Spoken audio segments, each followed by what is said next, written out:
Hi, everyone. This is Catching Up with the Nerds with your hosts, Tom and JC. This is a podcast about two dads that are catching up on all the nerdy stuff we missed, sharing how we pass on our nerdy passions to our kids, and deep dive into nerdy pop culture to make it more accessible for you, our listener.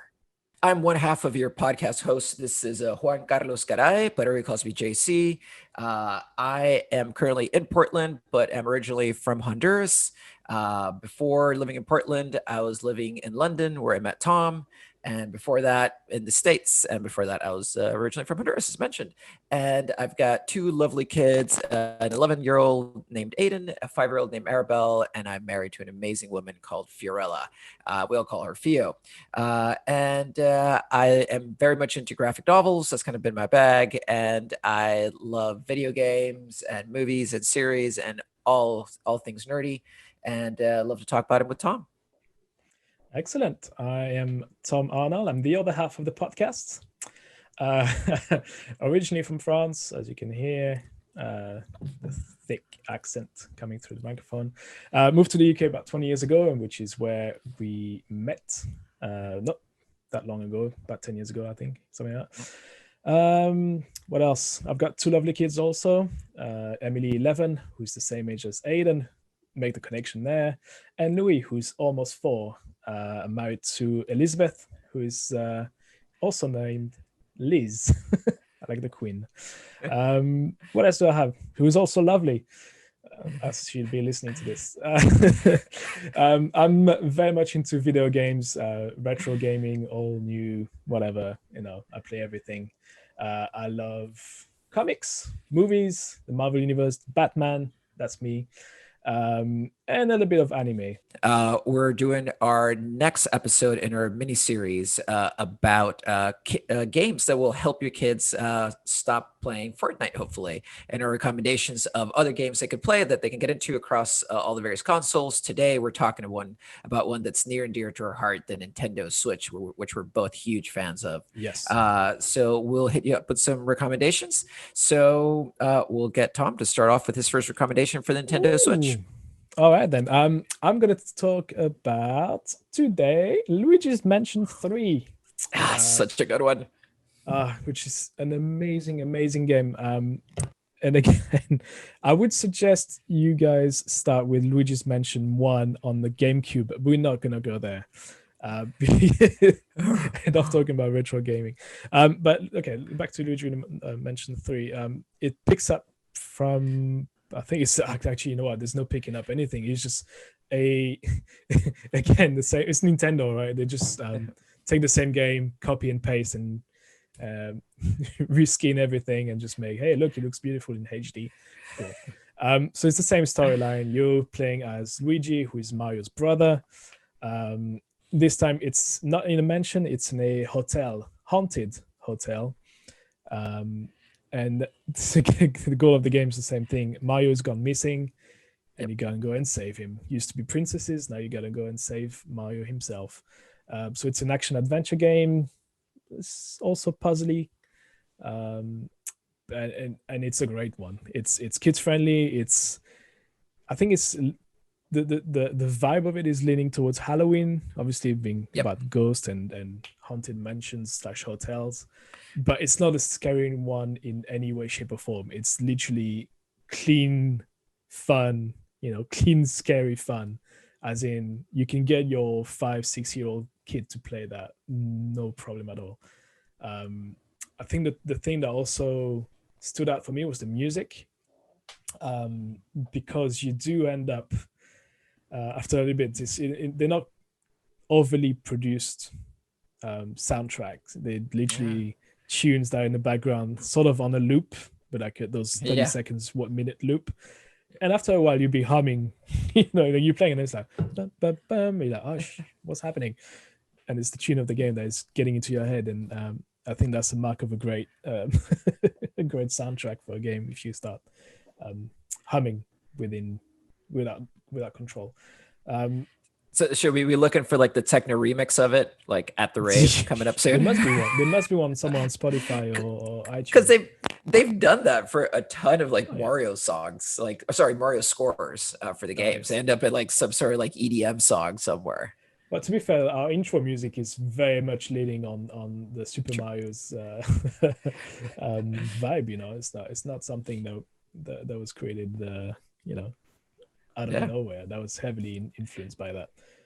So Luigi's Mansion, I picked it up on the Switch. When was it? When it came out, I think that's the first game I bought, because that's how much I love it. It's not that tricky. I think if a 10-year-old is playing it, there might be a couple occasions where they might need your help Yep. going through a room when you have to, because obviously it's a game that needs to be. I can't remember what the actual term is, but let's say you need to do specific actions to unlock the next thing for it to happen. So sometimes you may get stuck without having a solution to, okay, what do I need to do in this room? Do I need to press a button there? Do I need to go talk to that character? Do I need to kill that ghost? Yep. Sometimes they don't happen automatically, so you might get a little bit frustrated with it. But once you get going and you know the mechanics and you know how to use the little what's the name of the equipment he's using? Is the ghost?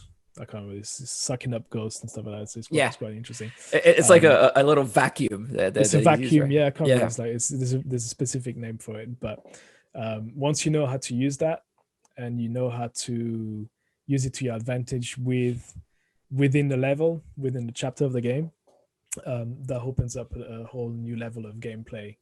And you can collect a bunch of coins and you can spend that money into upgrading your equipment and stuff like that. So there's a bit of everything for everyone. There's platform, puzzle, I'll say RPG, because you can upgrade your weapons and stuff like that. But it's a little bit of that, but Nice.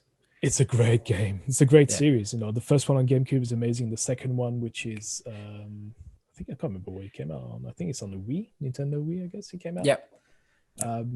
Was also great. Although I've got my issues with the Nintendo Wii. Again, we'll talk about it at some point in another episode. But this one is just the full package because they've reworked the controls and the gameplay, so it works fine and it looks absolutely amazing. The neon colors also. Yep. One thing I haven't done, but that I would really get a kick out of is, how you can get the GameCube controllers to connect to the Switch. That would be awesome to play like this game with a GameCube controller. Oh, you know how I feel. I have this thing about GameCube controller. Yeah. Yes, I have strong feelings. The opposite of how I feel about it. Exactly. I despise the GameCube controller. I hate the Wii controller. Oh yeah, that is the worst one. And I cannot stand the Nintendo 64 controller. Nintendo controllers, they go with one idea. They never really refine them. The Switch, I think, to me is the first console where I think they got it right. Oh god, and that's why collecting all the old retro consoles from Nintendo, I've got to buy third-party controllers because I can't play with the original ones. It's always either too small or the buttons layout is just weird. Yeah, you got whenever you get your hands on one, let me know how it goes because I'll be curious to see how the USB version of that controller, see how that goes. How it plays. No, it's definitely one that's on the list. And with this game, one of the things that I also want to mention is I think it's a really nice game in terms of the pace of the game. It never feels like it gets you too riled up. Like it's a very kind of calm game you can get through, but still fun and entertaining and silly. And especially if you have siblings where one sibling is just on the cusp of being able to see more violent games or more higher end games, and then the younger sibling can't do it. This is a good one for them to share, right? Because it's it'll be engaging enough for the older ones, but the younger ones will love the graphics and it'll be a nice introduction to them into this world. So it's a good one. And one of the main changes I forgot to mention is that it is now a 2 players game, right? You can play, you can control Luigi and you can control Gooigi. I think that's the name of the other character. It's like a green gooey version of Luigi, but it's quite interesting. You can play both characters as a 1-player game version of it. But if you play as 2 players, one guy will be Luigi and you go around but if you need to squeeze in little bits of the game that Gooigi, I think it's Gooigi. I think I got that right. He'll get through little cracks through the doors and stuff like that. So it helps in the gameplay and it helps completing the game. So it's quite a clever way of doing it. Yep. And it's I think it's quite. It was overdue for them to make it a two players game there. And I feel like Nintendo does this a lot, where the second player doesn't have the same abilities as the first player, but they're Yes. complementary. So it forces you to work together, kind of like the hat in Mario Odyssey. Exactly. Because at first you're like, I'm a hat. But then you start to see how it does matter in the gameplay. And it's actually been really clever, because before, two players were just like in the Contra days, right? Yeah. It's both players had a machine gun and you were just blasting everybody in the game, and Which both is players fun. could do the exact same things, exactly, which is super fun to play Contra. But this, like, being a complement to each other is kind of interesting. It's a pretty cool dynamic that I've seen them develop more and more. Yeah, because it engages you to think laterally in terms of how you're going to Yes, approach a level, right? But correct. like you say, Contra is a good example because you have the same abilities, you have the same weapons. Maybe they vary a little bit, but you do end up having to do the same thing. You know, if you die, I can carry on shooting, blasting through the screen. This one is like, well, if you need to like I said, you need to squeeze through that door. Only one Yeah. guy can do it, and then you gotta go and take over and make sure you can unlock the door from the other side or whatever the puzzle Yeah. requires you to do. So it's quite interesting. It's a great addition to the gameplay, I think. Yeah, absolutely. So moving on to the next recommendation, Mhm. I have to go with Legend of Zelda: Breath of the Wild. It's single handedly the reason why we bought the Switch when we had one, and Hmm. it is a fascinating game. Big shout outs to Mark Nicholson, who actually gave that game to our son right after he had finished it, just because he's like, you got to do it. Like, it's just so amazing. And we went all in on that one. Like, Aiden was super into it. We bought the book, like the companion book that like walks you through all the various missions. And the main thing I can say about that game is, like, it's the only game that Theo, my wife, Mm. she generally doesn't tune into the games we're playing, and she would just come over and sit there. And she's like, "I just want to see you run through that game. I want to see you run and glide." And I just find it so soothing. And that's the thing, is like, it once again, like Spider-Man, there's a certain Mm. gratification of just going through the world, just like when you glide from one place to the other, and then like you run through these meadows that are just like amazing. And the way they use light in this game, I absolutely love. So the graphics are amazing, all that stuff. It's challenging enough, but at the same time, it's not like, I think, over the top, like ridiculous. Yeah. Like we talked about in the previous episode. So check out our PlayStation episode to listen about Horizon Zero Dawn. That's a like super difficult game, and that takes a cue very much from this game, I feel, Yeah. or vice versa. Actually, yeah, no, Horizon Zero Dawn came out before Legend of Zelda. It Yeah, came out so before, yes. yeah, so other way around. And I think they just made it a little more approachable for kids to do it. The storyline is awesome. You get engaged in it. You get like all these magic messages from Zelda. You got to like go find the big bads. There's like the kind of the four, what do you call it? The four magical creatures that you basically have to build up to. But in the meantime, they've got all these missions you have to get through that are super fun. And sometimes it's just about finding things and building things. Some of them are actually like fighting people. Some you have to trade. So a bunch of stuff going on that's super fun, especially for Yeah. all the Minecrafters out there. This is a good transition from Minecraft into this game, because there's a lot of similarities in terms of like, you got to build an inventory and make weapons and trade and stuff like that. There's a fair element that is borrowed from a lot of building stuff and upgrading your weapons and Yeah. getting that done. I think that's been borrowed, yes, from Minecraft in parts, but from other RPG games also. Yep. Yeah, I think it's a great game. That obviously we're trying to do is get your kids to get into something that is story driven. The one thing is, I also got the game on that game at launch, but I got taken out for a very stupid reason. Like it looked amazing, the music's amazing, the story is a Zelda story, so it'll be what you expect from the game. But the fact that you had to manage the way you run. Do you remember there's like this little health bar that pops up on as soon as you start running or climbing stuff? Yep. And you've got to manage that. You've got to be careful that if you want to Yes. climb over that mountain, you got to have enough energy to do it. And that took me out of the game.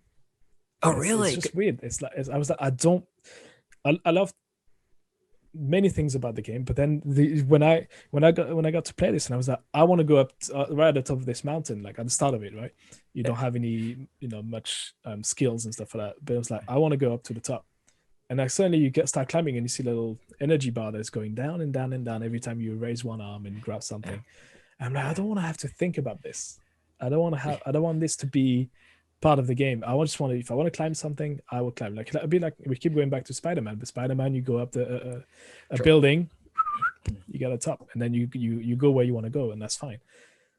The fact that I had to think about my movement and how far I can get to one place. Running's the same. Running, you get an energy bar that goes and that gets depleted very quickly. Yeah, even gliding, like you have Gliding, a same. bar of how long you can hang on to the glider. Yeah. Which, to be fair, on that one, like, it's cool. I don't really mind that because it does take a lot of practice and strength to to grab a glider. That's fine, but I don't know. That simple thing took me out of the game. Not saying that it's a bad game. Absolutely not. It's just me and my very particular way of approaching games that sort of didn't work with me. But I will buy it again, and I will give it another go. I think there's a second game coming out, right? And I was about to say that the new one's coming out right now in just in time for Christmas, so definitely check that one out. And it looks like it picks up where actually no, I'm sorry, it looks like it's a prequel to what happened in Zelda Breath of the Wild. So there should be some interesting nuggets in there, especially because we begin Breath of the Wild knowing that Zelda is effectively a ghost. So I think this might lead up the story that leads up to her becoming a ghost. I think that might be what it's about. So once again, if you're looking for something that where the kids get bought into the story, it perfectly ties into that story. So even getting both would be awesome. That is tons of hours. That is definitely not a 5-hour game. Nope. That is tons of hours. But a lot of Aiden's friends have actually beat the game, so it's doable. So it's not one of those that's like overly frustrating, but very gratifying to get through. Especially as you get through all the magical beasts and you go to the shrines and you take on. There's like puzzle things they have to do at the various shrines. It's like super. Like it's not only just shoot them up. There's so many facets to the game. So yeah, definitely for sure. Good. If you want to have fun, if you want to have fun, go on YouTube and look up Zelda Breath of the Wild speed run, and you see those guys beating the game in minutes, and you're like, really? Oh wow! It'll make you feel old. And inadequate. Awesome. Right, cool. All right, so that's a great one. On to the next pick. My next pick is actually a game I genuinely love. Like it's probably one of my favorite game of 2020 because it's when I picked it up. It's a little action adventure puzzle game called The Tourists, spelled Tourist. So that came out at the end of 2019. I think November 2019. And on the Switch, and I think it got released on Xbox. And I'm just looking at that. Yes, it came out on the Xbox One in July 2020. Yeah. If it is, again, looking at if you're on a budget, it's super cheap. Also, it's under $20. Yep. I think it was about £15 in the UK. And so what it does is this guy, there's no name in the game. It's not really the point. It's beside the point of who your character is. You're just this guy who's wearing this Hawaiian shirt with a tash, very 80s looking with the glasses. And it's this guy who goes onto an island just for his holidays. And then from there, a couple of things, I'm not going to spoil it, but a couple of things happen and it becomes weird. There's maybe UFOs involved and ancient mysteries and weird things that are happening to him. And he's got to figure out what happened to unlock the different islands. And so it's, what jumps out straight away when you look up this game is like the graphics looks absolutely amazing, and the way they've managed to get that game to run on a Switch, which is not the most powerful consoles out there. It's an achievement in itself. One thing to add about the graphics though is like the what jumped out at me is that it looks like a slicker version of Minecraft or Roblox. Like in terms of the animation, like it's blocky, but super stylized. It's very much borrowing from the Minecraft vibe, but it looks absolutely gorgeous. It's there's been many times where I actually went on top of a hill, or top of a mountain, or top of a house, a tiny little hut that you go into, and actually just looking at the at the graphics, I was just looking around me in the sun, and the way they play with colors also, because it's very it reminds you of going on a holiday on an island holiday, right? Like a summer holiday, and how when the sun goes up and the sun goes down, you've got different what's the color, warmth to the color of the sun. The sun's got a different color in the morning or in the evening, right? And they managed to reproduce that into the game like amazingly. It's sometimes I was there, like when the sun's setting, when there's a sunset, I'm like, I'm just gonna chill on the beach and wait for the sun to go down. It might be dark, but I don't care. It looks so cool. It feels like I was on holiday. That's awesome. But the game is not about that at all. I'm not gonna spoil it because it's just too cool. I don't really want to tell anyone where the game's going in terms of storyline, but it's a great puzzle game. There's a few elements of platforms also in there, but it's not what the game's about. It's more of a puzzly. I think no puzzle. Actually, it is a puzzle game mainly, but it's got elements of platform in there. And that was a total surprise to me. I think I can't remember what I bought it. I think it was just I saw somebody on YouTube who made a video about how they managed to make such a beautiful game on Switch. Oh, okay. A beautiful game that is also great. And I was like, you know what, I'm just gonna pick it up for no reason. I don't know anyone who's played it. I don't know anyone who's talked about it. And I'm just gonna buy that completely on a whim. And I don't usually do that many puzzle games, but that one I was blown away by it. And I think it's there's nothing scary in it, so you can play with your kids. Your kids will love it too. I think Emily had a go at it also. Like I had to help her out a couple times on, getting stuck on a puzzle then and there. But it's nothing major that you won't be able to finish it on their own. Yeah, and I'm sure there's tutorials and stuff, but yes, my big takeaway is like this looks like they made Tom Selleck from Hawaii 5-0 into a Minecraft character because he's got the mustache, he's got the shirt, everything. That's awesome, dude. Like, actually, I kind of want to play it now. Yeah, it's super good. I love it. All right, great recommendation, man. I've never heard of that one. Very, very cool. Pick it up. So for my next recommendation, we've got Yoshi's Crafted World. So this is a game that I was very interested in when we made the move over to Switch. So before we had a Switch, we had a PlayStation 4.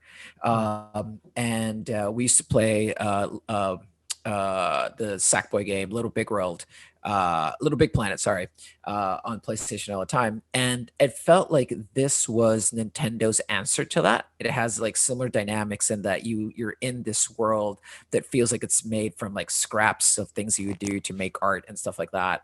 And the gameplay is so similar. It's like it's kind of a lot of puzzles and like navigating through areas and try to figure out how to get from one place to the other by using the elements that are around you. So for like real creative kids that love to play in the world of let's try to figure this out while making some cool stuff, I think this fits in really nicely. And it's it's a very PG game, but very engaging. While not as great as Little Big Planet, if you only have a Switch, it's a great opportunity to get into that world.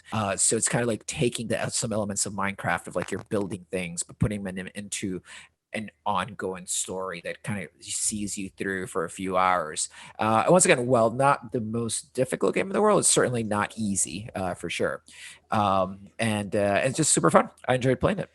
Is it not as easy as the other Yoshi games? Because Yoshi they're usually well known as being these overly simplistic and easy to beat games, right? And literally, it's funny you mentioned Yoshi because I've been playing that on my Game Boy Advance. Oh, nice! Last night, I picked up Yoshi on eBay the other day. Cool. It's such a kids friendly game. It's literally something you would play if you need to chill and relax and just if you want to play a nice platform game. But I don't think I've heard about this one. The Yoshi Crafted World. So, is it borrowing a lot from Minecraft in terms of stuff you have to build? Is that what you got to do? No, it borrows more from Little Big Planet. Really, it is their answer to so that. It's still a platform, right? Yeah. It's Okay. it's still a platform in that sense, and it's just in the same way like Little Big Planet's a platformer, but it's not necessarily about only getting through from this platform to the other and skipping over the alligators, right? Yeah. You actually get to like build stuff, which is cool. So yeah, that's kind of think the comparison with Minecraft, where it's like you get to like build things throughout. But really, it's more of a how do you take this magical world and really explore it, right, through Okay. the lens of a platformer. Okay. All right, So that sounds like a good one. I think the Yoshi ones you can always go with confidence with that one because they're always oh yeah, they're solid. extremely solid and kids friendly. They always like you can let them play that game and you'll know there's nothing dodgy happening there. This it's Correct. ultra bright in terms of graphics. I think is it still the same graphic styles where it's Yes. this woven. I don't even know how to describe it. It's kind of it looks like it's yeah, they use wool or whatever to make the characters. Yeah, it's yes. It still Fabrics. has that Nintendo. It's like the texture feels different, Mm, but it still has that Nintendo color pop. All Nintendo yeah, games are like super ultra colorful. It still has that element to it, but at the same time, like Little Big Planet, like texture also comes into play a lot more yeah. than in most Nintendo games. Okay. I might go Yeah. and actually pick that one up. I need to see if it's still on sale somewhere. If Yes. there's sales, Nintendo they don't really do sales, but hey. Yeah, I know. It's kind of annoying, actually. Yeah. So yeah. So what's your next pick? Cool. Final pick, which is probably one of in terms of fun to be had. That's probably my favorite pick of them all. Yeah. So um, it's a puzzle game. Again, another puzzle game. I don't know what's with me and puzzle games, but that one came out on the Switch only, so it's exclusive to Nintendo Switch. It's called Good Job, which is something I heard you say so often when we back in the days we were working together. Thank you, JC. So what it is, the Good Job, just to set it up for you guys. You're controlling this little cartoon, like it's like this oversimplified character. Oh So you're yeah. the son of a mega corporation CEO, right? So you're hired to work in the what's the word again? The department, facilities department, I guess is the word. Oh right. So Okay. what you do, what your job is about, being the son of the CEO. You asked to come in this internship or this low-paid job, and you got to go through every single floor of the building. All the way, you work your way all the way to the top. So, like obviously, lower floor would be where you get all the good receipts, and then obviously um, ground floor would be reception, and then the first floor would be the kitchens, and then the second floor would be accounts. The third floor, you get where I'm going with this, right? And then Yeah. you go all the way to the top, which is like management, whatever. And then on each floor, you've got a bunch of tasks. You got like 4 or 5 different rooms. Those rooms, like the massive rooms, absolutely huge rooms. And then depending on what floor you're on, they ask you, okay, that room, can you please go and change all the light bulbs? That room, you need to go and clean up the floor. But what you do is, as you complete those tasks, the more stuff you break, the more mess you create, the more money you make, the more points you make. And then obviously you got to complete the task. So usually you go, okay, well, go and clean 5 areas of the floor there with that vacuum or with that all those machine equipment that you get given. And then obviously you're Yeah. gonna go around with a vacuum and you start vacuuming everything that is around you, like desks and people and stuff like that. But it's done in a very cartoonish way and it's very funny. So Emily and I played this game together. I think it's the first time we completed a game together as a 2 players mode. So Oh, the it gameplay, does. Great. yeah, the gameplay changes. So if you playing it on your own, it's slightly more complicated to finish because obviously you don't get the help from somebody else. So sometimes you'll Yeah. need to get somebody to open a door. That they need to stand somewhere so the door stays open, and then you can go through with a sofa, something that you'll be taking from room A to room B. Um, Yep. So being a two players game, it's absolutely perfect. And I think it's the first time both Emily and I played a game, and we literally cried of laughter because of all the madness of the game. We literally, there's levels that we could not finish because we were just pissing ourselves. We literally cannot get through it because, like, I would grab something and then like you break half of the decoration in the room, and it's just, you grab people are sat at their chair, and the funny thing is that you get people that are actually doing their jobs. So let's say someone is on the computer typing away, and then you just grab their chair and just start dragging them with you, and they're like, huh? Like, and they keep trying to do their job, and you'd be like, like you might be breaking half of the room, they're still trying to complete their jobs. And this creates these scenes that are just so funny. Like, if you're not going to buy the game, like, at least go on YouTube and watch some people playing through it, and you'll laugh out loud. You really, really, really laugh. So that one, if you want to play with your kids along with them, that's up there. That's my number one recommendation. If you want to share a good time with your kids, it's the story. It's not okay. The whole thing we would say was story-driven games, but it's a fairly simple story. It's like, let's go from the bottom to the top and just like wreck as much crap as we can along the way, and it's just great. It's just great. That's awesome, dude. So what that makes me think of is, like, I love that a lot of your picks have been games where the stakes are lower, right? It's not like we got to save the world. It's like we got to take on Bowser. Like we got to take on like Calamity Gammon. It's like we're at work. Cool, right? Because it shows kids that there's different levels to being a gamer. It's not always about like, I need to survive this island while it shrinks around me or whatever it may be. That there's different ways of enjoying a video game that aren't necessarily the same stakes, but can be equally as fun. And like, to your point, it's like a lot of the kids, like, they'll think of video games as like a really intense moment, but if you actually could stop and laugh in the middle of a game, like, that's success, man. If you're playing together and that happens, that's like, dude, that's gold. Right. So the thing is that's awesome. I love that pick, man.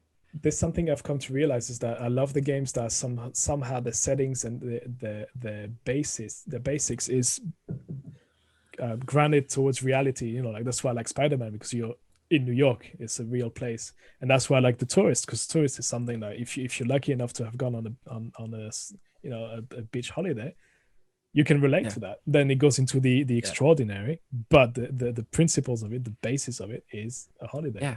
And it's the same with Good Job, And I'm not gonna lie, it's most of these things that happen that you get to do in the game.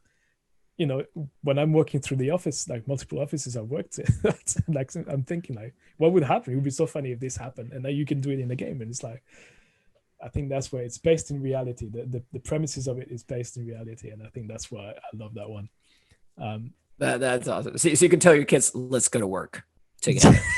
Yeah, I did have to say, don't do that. Whenever you get a job, eventually, do not do that, please. Is there like Good Job 2 coming out, millennial version? So. I hope there's a DLC that at some point, or a Good Job 2. I've not heard anything. Well, they could do it like generationally, dude. Like, it could have like millennial version, then Gen Z version, then go back to like Gen X version. There's gotta be different settings you can do it. You can set up the game.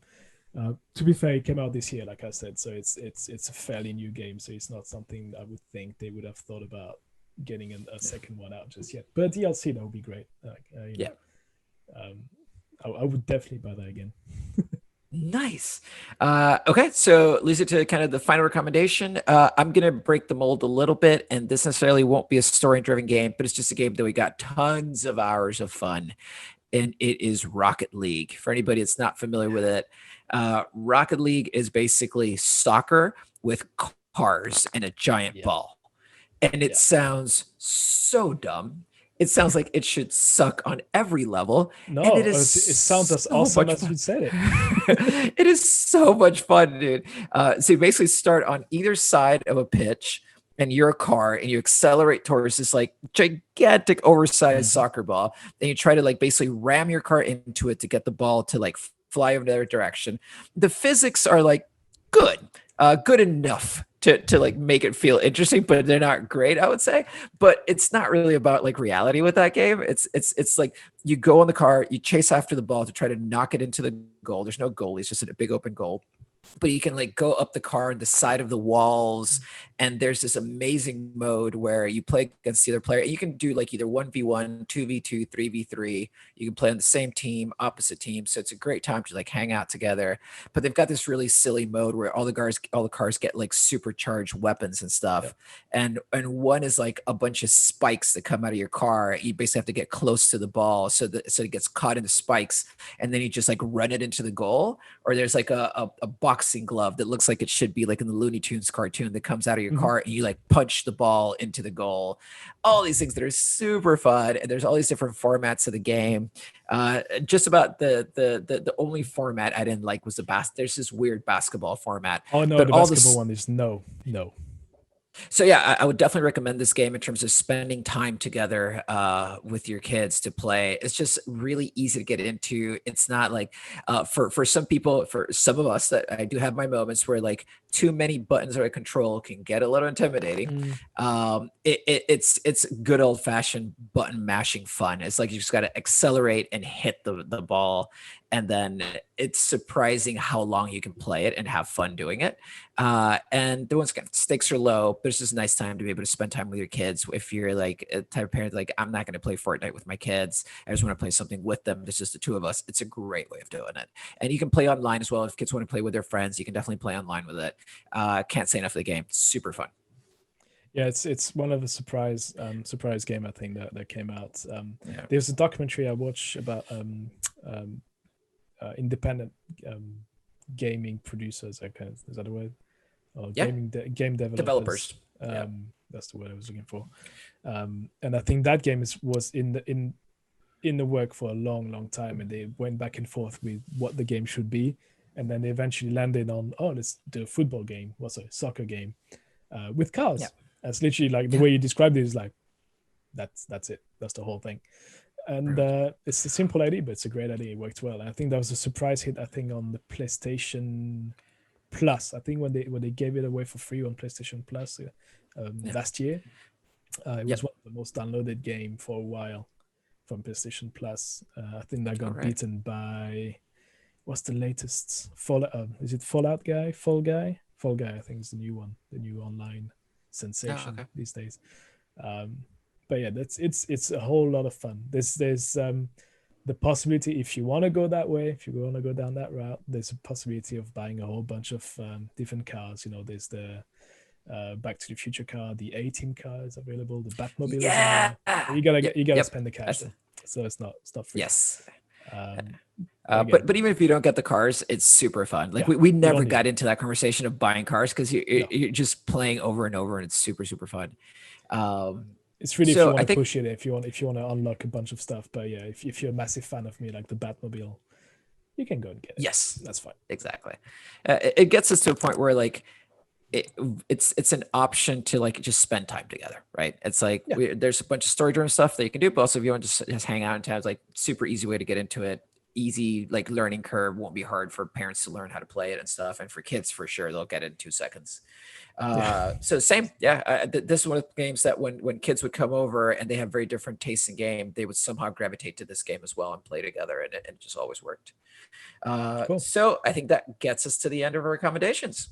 Indeed. I think hopefully you got something out of it. If you're just trying to, if you're thinking about getting your kids something slightly more kids friendly than Fortnite, and that involves them paying a little bit more attention to what's going on, and if they like to be involved in something that's story driven, I hope you got something out of our multiple recommendations. I think that's it, right? Yeah. And this is the end of this mini-series, and we'll be coming back for more with a new mini-series soon. Take care, everyone. Stay nerdy. Have a good one. Bye.